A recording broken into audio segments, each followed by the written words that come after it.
សុំតុងដែលធ្វើឲ្យអូនបែកគ្នាបងដឹងថាអូនឯកាអូនច្បាស់ជានៅកំព្រា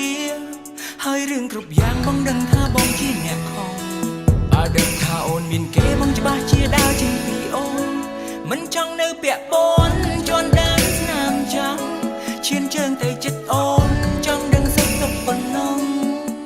បងគ្មានបំណងចង់ឲ្យអូនឆ្លងគ្នាទេបងខំលួចញញឹមពីចម្ងាយពេលបងបានឃើញត្រានត្រៃអូនសើចសប្បាយលួចគិតក្នុងចិត្តថាពេលនេះអូនមានក្តីសុខហើយអូនមិននៅយំទៀតឡើយតែចុងក្រោយអូនបែរជាទឹកភ្នែក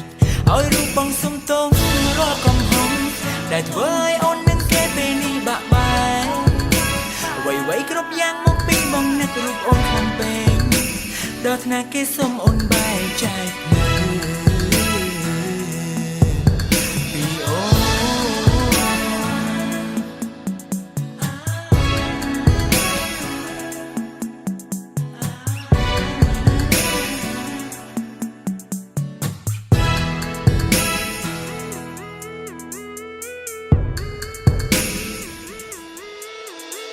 នោះជាไรក៏ជារូបបងឲ្យតែពេលនៅក្បែរអូនទឹកភ្នែកអូនហូរចូលខ្លួនស្នាមញញឹមអូនប្រែបាត់សូន្យ